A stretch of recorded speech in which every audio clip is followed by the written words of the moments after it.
Okay, चलिए मेरी बात सुनो गौर से। 3 निष्कर्षण यानी कि एक्सट्रैक्शन पढ़ना मैंने बताया था, जो कि सबसे इंपॉर्टेंट है, एग्जाम में पूछा जाता है। ठीक है, पहला लोहा का निष्कर्षण जो ऑलरेडी हमने कवर कर लिया, सबको उतार लेना। जिनका छूट गया, मुझे लगता नहीं है किसी का छूटा, लेकिन छूट गया तो उतार लेना, याद कर लेना, क्योंकि बहुत ही इंपॉर्टेंट है और आसान भी है। उसमें बस रिएक्शन को 1-2 बार लिख करके क्या करना पड़ेगा, प्रैक्टिस करना। बाकी सारा पॉइंट मैंने उसी जिस लहजे से मैंने लोहा का निष्कर्षण लिखाया था, उसी लहजे में मैंने काम बना। इसे फिगर भी बनाने की जरूरत नहीं है, काम बन जाएगा। तो देखो, सबसे पहले जैसे लोहा का निष्कर्षण क्या था, लोहा का मेन ओर था हेमेटाइट। तांबा का मेन ओर कौन है, कॉपर पायराइट्स। क्या नाम है इसका, इसका फॉर्मूला देखो, CuFeS2, Cu ये तांबा का एस्क है कि लोहा का एस्क है? आयरन भी दिख रहा है उसके अंदर, लेकिन भरा मैंने बोल दिया पहले। ओके, सो आयरन बाहर निकल जाएगा गर्म करेंगे तो। कॉपर पायराइट्स है, क्यूपराइट है वो छोड़ो। तांबा का निष्कर्षण, इसके निष्कर्षण मुख्यतः इसके प्रमुख है कॉपर पायराइट से किया जाता है। Copper is mainly extracted by its main ore CuFeS2।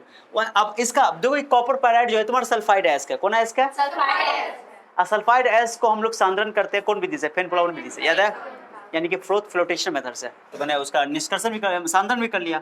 Ask का सांद्रण पेन प्लावन विधि से किया जाता है और is concentrated by froth flotation method, simple. अब जैसे ही सल्फाइड एस्क, तो पहले उसका क्या करते थे, पहले सांद्रण कर लेते थे, फिर उसको ऑक्साइड में कन्वर्ट कर देते थे। किस में कन्वर्ट कर देते थे, ऑक्साइड में कन्वर्ट करने के लिए पता है, या तो कैल्सिनेशन करेंगे या तो रोस्टिंग करेंगे। रोस्टिंग में हम लोग in the presence of air लेते हैं, एक्सेस एयर, और लिमिटेड एयर लेते हैं कैल्सिनेशन में, ऑक्साइड में कन्वर्ट हो जाता है। सल्फाइड ओर के लिए जनरली मैंने बताया था कि सल्फाइड ओर के लिए हम लोग रोस्टिंग करते हैं। क्या करते हैं, हाँ, रोस्टिंग करते हैं। तो रोस्टिंग क्या, गर्म करना। ओके, तो कॉपर पायराइट को गर्म करेंगे तो कॉपर ग्लांस बनेगा। ये कॉपर ग्लांस है, क्या ये, और ये आयरन सल्फेट है, छोड़ दो आयरन सल्फाइड, चिंता नहीं को। कॉपर ग्लांस मिल गया हमको, इसी से कॉपर मिलेगा। ऑक्साइड में अभी भी कन्वर्ट नहीं हुआ। अब और इसको गर्म करेंगे ना, तब जाकर के ये ऑक्सीजन से रिएक्शन करके ऑक्साइड में कन्वर्ट होगा। ये कॉपर ऑक्साइड हो गया, ऑक्साइड में कन्वर्ट हो गया। ये तुम्हारा जो ये जो ओर निकले, ये जो ओर है, ये इसको कहेंगे रोस्टेड ओर। क्या बोलेंगे, रोस्टेड ओर। क्यों बोलेंगे, क्योंकि इसको रोस्टिंग करने के बाद हमको मिला है। भर्जित एस्क बोलते हैं इसको। क्या बोलते हैं हिंदी में, भर्जन का एक और हिंदी नाम है जारन, तो इसको जारित एस्क भी बोला जाता है। ठीक है, बैलेंस करने की कोई जरूरत यहाँ पर नहीं है। मेन जो रिएक्शन है, जो लास्ट वाला जो होता है ना, जो हमको कॉपर प्राप्त करना है, वो इंपॉर्टेंट होता है। ठीक है, वैसे रिएक्शन लिख देना जैसे लिखा हुआ, टेंशन मत लेना।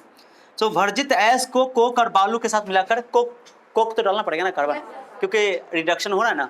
रिडक्शन मतलब ऑक्सीजन का निकलना, तो ऑक्सीजन निकालने के लिए काम करना पड़ेगा ना तुमको। तो कोक के साथ और सिलिका मिला करके, सिलिका इसलिए कि सिलिका डालेंगे तो जो उसके अंदर अशुद्धि होगा वो उसके साथ रिएक्शन कर लेगा, और उसके बाद स्लैग बना लेगा। स्लैग उसके ऊपर, मेटल के ऊपर तैरता रहेगा। ओके, वही मामला रहेगा, फंडा वही रहेगा। ओके, स्लैग बनाने के लिए काम करते हैं। ओके, तो भर्जित एस्क को कोक और बालू के साथ मिलाकर बात भट्टी में, बात भट्टी बोलो या बातिया भट्टी बोलो, को फर्क नहीं पड़ता है, गर्म किया जाता है। Roasted ore is heated in the blast furnace with the mixture coke and silica. उनको मिक्सचर के साथ मिला करके गर्म करते हैं। गर्म करते हैं तो जो आयरन सल्फाइड है, ये वाला, पहले देखो, ये आयरन सल्फाइड जो बना था, यहाँ पर कहाँ बना, कहाँ गया, आयरन सल्फाइड बना था ना, अरे बना था ना। ये आयरन सल्फाइड, ये एक तरह का समझो कि उसके अंदर अशुद्धि था। किसके अंदर, कॉपर के ओर के अंदर। हाँ, कॉपर के ओर के अंदर वो आयरन सल्फाइड अशुद्धि था, इम्प्यूरिटी थी, है ना। और उस इम्प्यूरिटी को दूर करने के लिए एक बाहर से केमिकल डालना पड़ेगा, जिसको मैंने सिलिका डाला, and that silica act as a flux. याद है, मैंने वो सिलिका किस तरह काम करेगा, फ्लक्स की तरह। फ्लक्स जिसको हिंदी में बोलते हैं पड़गलन, याद क्या बोलते हैं, फ्लक्स, पड़गलन, द्रावक। फ्लक्स क्या बोलते हैं हिंदी में, द्रावक। ओके, तो द्रावक की तरह कार्य करेगा। तो जो अशुद्धि होता है, अशुद्धि के साथ रिएक्शन करके एक तैरने वाला पदार्थ बनाता है। ओके, जो अशुद्धि को निकालता है उसको बोलते हैं द्रावक, और जो नया पदार्थ बनता है रिएक्शन करने के बाद उसको बोलते हैं स्लैग। क्या बोलते हैं, स्लैग को हिंदी में क्या बोलते हैं, निगलन, धातुमल। हाँ, धातुमल। स्लैग को हिंदी में क्या बोलते हैं, धातुमल। याद होगा, सब मैंने लिखा दिया था इसका नाम हिंदी में, धातुमल। नाम ही रखा गया धातु का मल। मल मतलब जैसे मानवमल, मानवमल मतलब हमारे शरीर से जो निकलता है टट्टी, उसको बोलते हैं मानवमल। आई कौन है, धातुमल। हाँ, ठीक है, चलो ठीक है। So roasted ore is heated in the reaction, समझ आ गया। तो सल्फाइड ओर को गर्म किया तो ये आयरन ऑक्साइड में कन्वर्ट किया, हो गया। क्या कि उसमें गर्म करोगे भट्टी में तो सब ऑक्साइड में गर्म, तो ऑक्साइड में कन्वर्ट हो गया। और ये ऑक्साइड सिलिका के रिएक्शन करके बोलो फेरस सिलिकेट बना लिया। फेरस सिलिकेट, क्या, आयरन सिलिकेट बोलो। हाँ, आयरन सिलिकेट बना लिया। यही तुम्हारा स्लैग है। स्लैग ना धातु, ये तैरता रहेगा, इसको बाहर निकाल लेंगे। ये अशुद्धि था, ये तुम्हारे पास अशुद्धि सिलिका से रिएक्शन करके स्लैग बना लिया, इसको साइड उससे मेटल से क्या कर लेंगे, बाहर कर लेंगे, क्योंकि ऊपर तैरता रहेगा तो इसको छान के अलग कर लेंगे। अलग करेंगे तो हमारे पास जो बचेगा कॉपर ग्लास बनेगा या कॉपर ऑक्साइड बचेगा ना, वो हमको प्योर बचेगा, शुद्ध बचेगा। अब उसका रिडक्शन करवा देंगे, क्या करवा देंगे, रिडक्शन करवाएंगे। तो कुछ रिडक्शन कॉपर सल्फाइड से ही हो जाएगा, माने कुछ रिडक्शन कॉपर सल्फाइड से हो जाएगा, कुछ कोक के थ्रू भी हो सकता है। तो कोक का काम जो है वो कोक के थ्रू भी करवा सकते हो, बट हम यहाँ पे एक ही रिएक्शन लिखवाएं, ज्यादा रिएक्शन लिखाने की जरूरत। तो कुछ कॉपर ऑक्साइड कॉपर सल्फाइड से ही रिड्यूस हो जाएगा। तो रिड्यूस हो गया, कॉपर बना दिया, कॉपर बनाना था मकसद ये था, रिएक्शन लिख दोगे, भेजा में गया। सो फाइनल टॉपिक दो, पहला क्या था, कंसंट्रेशन क्या था, उसका रोस्टिंग, उसके बाद क्या था, गर्म किया जाके भट्टी में ला करके यहाँ पे स्मेल्टिंग वाली प्रोसेस को कह सकते हो, कार्बन के द्वारा कोक डालते थे, स्मेल्टिंग बोलते हैं, याद है ना, स्मेल्टिंग इन इंग्लैंड। और उसका लास्ट में क्या हो गया, ये तुम्हारा रिडक्शन। अब रिडक्शन के थ्रू तुमको कॉपर मिल गया। अब तुमको कॉपर का निष्कर्षण बोलेगा तो एक और तरीके से तुम कर सकते हो, जो मैंने कॉपर प्राप्त करने की विधि बताई, इलेक्ट्रोलिटिक रिफाइनिंग वाला, इलेक्ट्रोलिसिस से भी करवाया जाता है कॉपर प्राप्त, लेकिन ये अच्छा मेथड है। तो ये तुमको निष्कर्षण पूछा तो ये काम करोगे, समझ आ गया। रिएक्शन को 3-4 बार लिख करके क्या करना पड़ेगा, प्रैक्टिस करना है। जो लोहा का निष्कर्षण समझा उसको ये दिक्कत इसमें बिल्कुल इसी तरह एल्युमिनियम का निष्कर्षण करेंगे। फिर क्या करेंगे, चलो इसको नोट करो, पहले कोई डाउट पूछ लो। ओके, अब भट्टी भी बनाना है, फिगर तो ऐसे बना सकते हो, लेकिन भट्टी बनाने की जरूरत नहीं। ओके चलो, नहीं बहुत सारी बातें इंपॉर्टेंट है इसमें, रिएक्शन आपको याद रखना पड़ेगा। रिएक्शन देखो, केमिस्ट्री में रिएक्शन इंपॉर्टेंट है, 3-4 बार लिखोगे याद, जो सही बात है। जब याद होगा तो ऐसा याद होगा कि कभी बाहर निकलेगा नहीं। तो ऑलरेडी हमने लीचिंग प्रोसेस पढ़ा था एल्युमिनियम में, याद है। एक बात मैं एल्युमिनियम से रिलेटेड एक बात जानकारी दे दूं, सुनो ना, एल्युमिनियम से संबंधित एक जानकारी मैं तुमको दे दूं कि एल्युमिनियम वो धातु है जो भूपटपट्टी में सबसे अधिक मात्रा में पाया जाता है। ये बात मैंने पहले भी बताई थी। ए मिस ओ हेलो मिस, ध्यान दीजिए, ध्यान दो। एल्युमिनियम वो धातु है जो भूपटपट्टी में सबसे ज्यादा पाए जाने वाला धातु है, ठीक है। उसके बाद देखो, अगर तत्व की बात है, सबसे ज्यादा तत्व कौन पाया जाता है भूपटपट्टी में। अच्छा, हम तुमको मजाक नहीं करेंगे, अगर ये बोलेंगे तो तुमको यकीन हो जाएगा कि ये 12th क्लास में क्वेश्चन उस दिन पूछा हुआ था, कुछ दिन पहले एग्जाम हुआ है, उसमें लिखा हुआ था कि भूपटपट्टी में सबसे प्रचुर मात्रा में पाया जाने वाला तत्व कौन है। तो ऑप्शन था एल्युमिनियम, ऑक्सीजन, था ना। इतना ईजी है, 12th में पूछता है, जनरल नॉलेज की बात है, ये बहुत कॉमन क्वेश्चन है। तो ऑक्सीजन सबसे ज्यादा पाया जाने वाला तत्व है, सेकंड नंबर पर सिलिकॉन है, कौन है, और थर्ड नंबर पर एल्युमिनियम धातु है, ठीक है। और धातु में सबसे ज्यादा एल्युमिनियम है, समझ आया। तो ये क्वेश्चन कई बार 12th में भी पूछा जा चुका है, तुम लोग के एग्जाम में भी पूछा जा चुका है 10th में, ओके। कि एल्युमिनियम वो धातु है जो सबसे अधिक प्रचुर मात्रा में भूपटपट्टी में पाया जाता है। भूपटपट्टी समझते हो ना, जमीन के अंदर वाला पार्ट जहां से लोहा प्राप्त किया जाता है, ठीक है। अरे भेजा में गया, हाँ चलो, सुनते हैं जी, चलो ठीक है। तो एल्युमिनियम का एस का नाम बताओ, एल्युमिनियम का मेन एस क्या है, अभी से आदत डालो, अच्छा रहेगा, बाद में खुश करोगे इसको। Al2O3 × 2s2, क्या चीज, हाँ। और एक क्रायोलाइट भी है, एल्युमिनियम का ही निष्कर्षण, बच्चों एल्युमिनियम का ही एस्क है। बच्चों मैंने इसको खास तौर से दिखाया है कि बच्चों को जब क्वेश्चन पूछा जाता है ना कि ये किसका एस्क है, तो बच्चों को लगता है कि सोडियम का होगा, नो नो नो नो, भ्रम है, इसको एल्युमिनियम का है, ओके। एल्युमिनियम का निष्कर्षण, इसके प्रमुख एस्क बॉक्साइड से कहते हैं, जस्ट सिमिलर है तुम्हारा वो कॉपर की तरह, जो आयरन का पढ़ लिया, कॉपर का पढ़ लिया, इसका पढ़ लिया, सेम, बट यहाँ के इलेक्ट्रोलिसिस करवाना पड़ेगा, सारा बात है, ओके। तो पहले इसका कंसंट्रेशन कर लेंगे रासायनिक पृथक्करण विधि से। वो जो रासायनिक पृथक्करण विधि है उसमें लीचिंग जो आता है, लीचिंग प्रोसेस से करेंगे। इसका नाम क्या, पूरा प्रोसेस का नाम, इस प्रोसेस का नाम क्या है, मैं यहाँ पे लिख देता हूँ, reaction of leaching, leaching, okay. Leaching reaction करते हैं, लीचिंग रिएक्शन हिंदी में बोलते हैं इसको लिंक्षालन। जो मैंने लिखा ना रासायनिक पृथक्करण विधि, तो केमिकल सेपरेशन मेथड में लीचिंग एक प्रोसेस है, ओके, जो कि बॉक्साइड का सांद्रण किया जाता है, कंसंट्रेशन किया जाता है, ठीक है। मैं इसको हिंदी में लिख देता हूँ निक्षालन द्वारा, निक्षालन अभिक्रिया, निक्षालन, क्या बोल देता हूँ, निक्षालन, ओके। निक्षालन की अभिक्रिया है पूरा। तो मैंने लीचिंग बहुत डिटेल से आप लोगों को पढ़ाया था ना।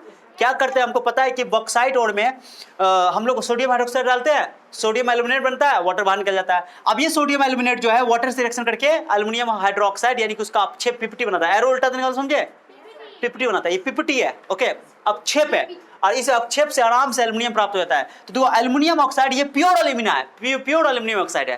प्योर एल्युमिनियम ऑक्साइड को एल्यूमिना कहते हैं, प्योर एल्युमिनियम ऑक्साइड को एल्यूमिना कहते हैं। अब ये ऑक्सीजन इसमें चिपका हुआ है, अब ये एल्युमिनियम ऑक्साइड से हमको अगर रिडक्शन करवाना है तो रिडक्शन ऐसे नहीं होगा बाबू, इसको बिजली का झटका देना पड़ेगा, क्योंकि एल्युमिनियम ऑक्साइड में अच्छी दोस्ती है। ओके, और भी चीज़ से हो सकती है, माने कि वो थर्माइट रिएक्शन हम लोग जो पढ़े थे उस वजह से हो सकती है, बट हम यहाँ पे बिजली का झटका भी दे सकते हैं।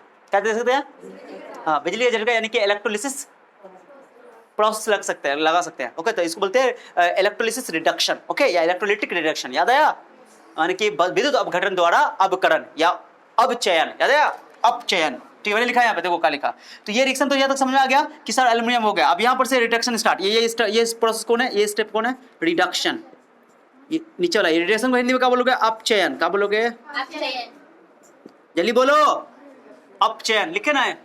शुद्ध एल्यूमिना को क्रायोलाइट के साथ मिलाकर विद्युत अपघटन करके एल्युमिनियम प्राप्त किया जाता है। अच्छा, क्रायोलाइट क्यों मिलाते हैं उसके अंदर? क्रायोलाइट या कभी फ्लोरोस्पार्क कुछ केमिकल डाल देते हैं ताकि रिएक्शन थोड़ा फास्ट हो जाए, यानी कि इलेक्ट्रिसिटी फ्लो करने में सहूलत हो। तो थोड़ा सा एक एक्स्ट्रा केमिकल डाला जाता है, माने उसकी स्पीड को बढ़ाने के लिए, रिएक्शन को थोड़ा सा अच्छा करने के लिए, एफिशिएंट करने के लिए। ठीक है, तो याद रखना क्रायोलाइट डाल देते हैं। तो इसमें मैंने लिख दिया। अब उसको एक बड़का बर्तन लेंगे, क्या लेंगे बताओ? एक एनोड बनाएंगे, कैथोड बनाएंगे, फिर एनोड, फिर कैथोड पे सारी मामला होगी। एनोड पे ऑक्सीडेशन होता है, कैथोड पे ऑक्सीडेशन का मतलब होता है, याद ऑक्सीडेशन के लिए कभी कंफ्यूजन हो तो याद ना ओआईल। क्या याद रखोगे? Oxidation is loss of electron. Oxidation is आएगा, याद रखो। रिग क्या याद रखोगे? Reduction is gain of electron. तो ये याद है, ओआईल याद है, तो रिग तो याद रहेगा ना। ठीक है, भेजा में गया। सो उपचयन का मतलब होता है, सॉरी अपचयन का मतलब होता है इलेक्ट्रॉन का त्यागना। तो भाई अपचयन हुआ यहाँ पे, देखो क्या हुआ। तो Al2O3 जो है ना, एल्युमिनियम जो है ना, एल्युमिना, जब एल्युमिना को तुम डालोगे तो एल्युमिनियम जो है, एल्युमिना जो है उसके अंदर पानी के अंदर जाकर के, या क्या बोलते हैं, सॉल्यूशन के अंदर डाल के एल्युमिनियम आयन में टूट जाएगा और ऑक्साइड आयन में टूट जाएगा। अब तुमको पता है कि एनोड कैथोड बनाएंगे, तो एनोड की ओर देखो, यहाँ बनाइए देता हूँ, बना देता हूँ। This is anode, this is cathode. को पतला मटका नहीं लेना है, इसको बैटरी लगा करके, बोलो बैटरी लगा करके जोड़ देंगे, plus minus. This is anode, बोलो। This is cathode. याद आ गया? याद आई?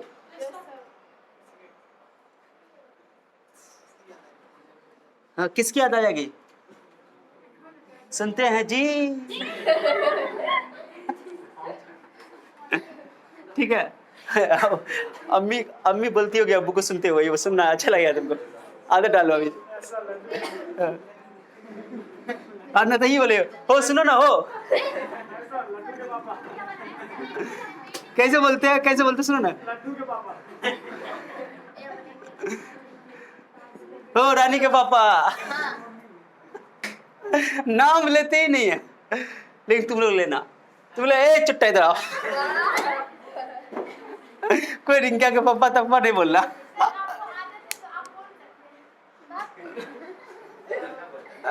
हम तो उसको चट्टी बोलेंगे, कहीं इधर तुमको और केमिस्ट्री पढ़ाते हैं, उसको बिजली का झटका देंगे तो एक के दिन में भाग जाएगी बेचारी, कहीं हम ही को ना मिलना वाला से फिटनेस में कर।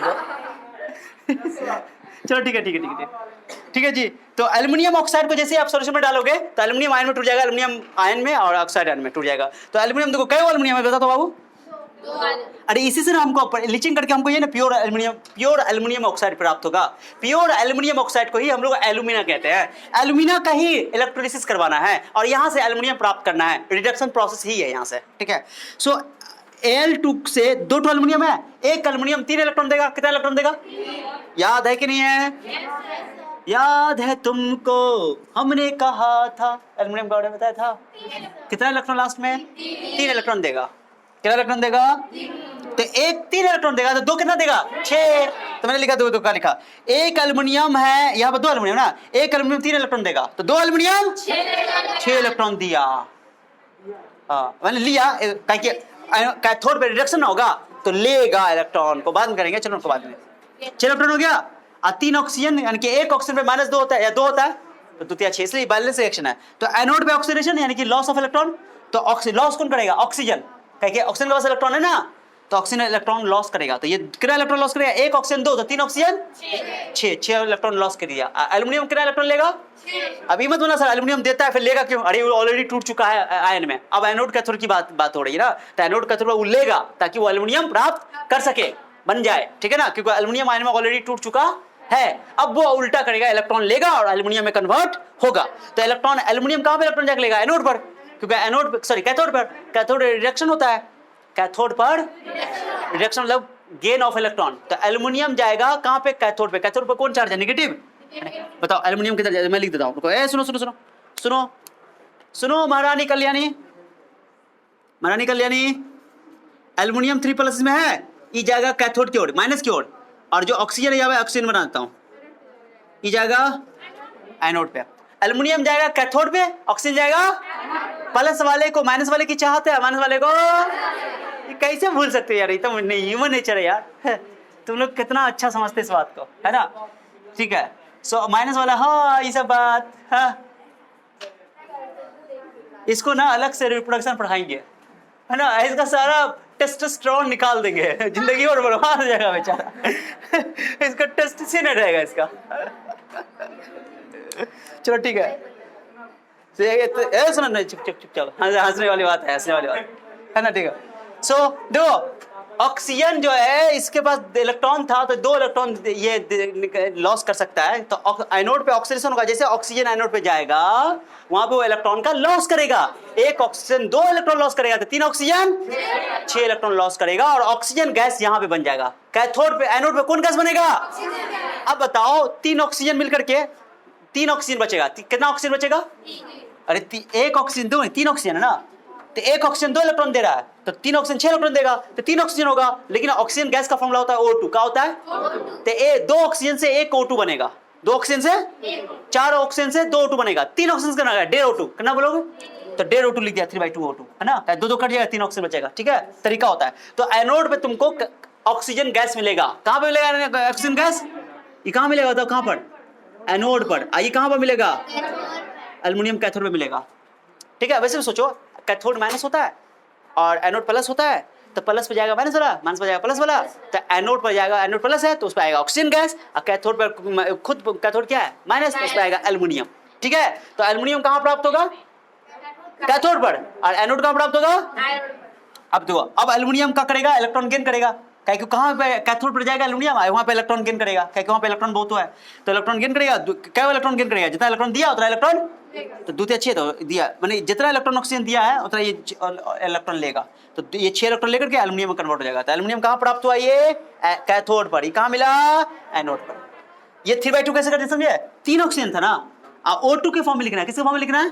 तो बैलेंस करने के लिए 2 से भाग गुना कर दिया, 2 से भाग कर दिया, ऐसे याद रखो। 2 से गुना कर दिया, 2 से बैलेंस करने के लिए, याद रखना बात को, समझ में आया? तो बताओ कैथोड पे क्या मिलेगा? एल्युमिनियम, और एनोड पे क्या मिलेगा? Oxygen gas. कौन गैस? और एल्युमिनियम प्राप्त हो गया। मकसद क्या था हमको? सबको समझा गया? जो बच्चा इलेक्ट्रोलिटिक, मैंने बताओ इलेक्ट्रोलिसिस कितनी बार मैं पढ़ा चुका हूँ, कितनी बार? एक बार NaOH का करवाया, एक्वस का सेकंड चैप्टर में, फिर मोल्टेन NaCl का करवाया, फिर कॉपर वाला में करवाया उस दिन प्योर, जो मैंने इलेक्ट्रोलिटिक रिफाइनिंग पढ़ाया था, फिर चौथी बार ही है। समझ रहे हो? इतना इलेक्ट्रोलिसिस पढ़ा दिया। कितना बच्चों को तो इलेक्ट्रोलिसिस का 0 बात भी नहीं पता होता है, 1-2 बात भी नहीं पता होता है जो पढ़ता है, क्योंकि 10th क्लास में ये बच्चे को जनरली पढ़ाया जाता है, और टीचरों ने खुद बताते हैं कि क्या जाए दिमाग में पिक्चर लगाने के लिए, लेकिन बहुत इंपॉर्टेंट है, 10th में समझना जरूरी, क्योंकि इससे बहुत सारा क्वेश्चन बनता है। ठीक है, तो अब मैंने रीजन भी तुमको पता है कि बिजली का झटका क्यों लगाया जाता है? तुमको रीजन पता है? ठीक है, हाँ रीजन भी पता है भैया मैं जी। सो ये तुमको, तो मैंने ये ओवरऑल रिएक्शन लिख दिया। ये इलेक्ट्रोलिसिस को हिंदी में क्या बोलते हैं? विद्युत अपघटन। तो देखो गौर से देखो, यहाँ तुम डायरेक्टली रिएक्शन लिख सकते हो। ये 2 रिएक्शन को मैंने अलग अलग करके लिखा है, ये तुम अलग अलग कर सकते हो। ए सुनो जी, Al2O3 ना, दूसरा 4 एल्युमिनियम, कितना एल्युमिनियम? और दूसरा 6 ऑक्सीजन, तो 6 ऑक्सीजन मिलकर के ऑक्सीजन गैस बनाओगे, कितना बनाओगे? 3O2, कितना बनाओगे? 3O2। और 2 एल्युमिनियम अगर लिखते हैं, अगर 1 एल्युमिनियम तोड़ते हैं तो 2 एल्युमिनियम लिखते हैं यहाँ पे 1.5 O2 लिखते हैं, कितना O2 लिखते हैं? 1.5 O2, जैसे यहाँ लिखा गया था। बैलेंस करने के लिए दूसरा गुना कर दो, कोई फर्क नहीं पड़ता। तो ये याद कर लोगे, बहुत आसान है। एनोड दो ऐसे रखना, एनोड अनायन, क्या रखोगे? एनोड अनायन, अनायन नेगेटिव होता है, तो एनोड पे आएगा नेगेटिव वाला। ठीक है, ऑक्सीजन नेगेटिव वाला तो ऑक्सीजन गैस बनेगा। कैथोड कैटायन, कैटायन होता है पॉजिटिव वाला, तो कैथोड पे आएगा प्लस वाला। कैथोड पर कौन आएगा? प्लस वाला। माइनस वाला कि प्लस वाला? प्लस वाला, क्योंकि कैथोड कैटायन है, कैटायन पर लाएगा उसी हिसाब से। ओके, एनोड पे अनायन आएगा, कैथोड पे कैटायन आएगा, ऐसे याद रखो, कभी नहीं भूलोगे। भैया में गया? बहुत आसान है कि नहीं है? सो इसी के साथ तुम्हारा लोहा का डिस्कशन खत्म, एल्युमिनियम का डिस्कशन खत्म, तांबा का डिस्कशन खत्म, तीनों मैंने अच्छा से करवा दिया। इसको तुमको एज इट इज क्या करना है? याद करना है। रिएक्शन एकदम एज इट इज याद रखना पड़ेगा, कोई ऑप्शन नहीं है। ओके रहने दे आज के लिए। Okay that's all.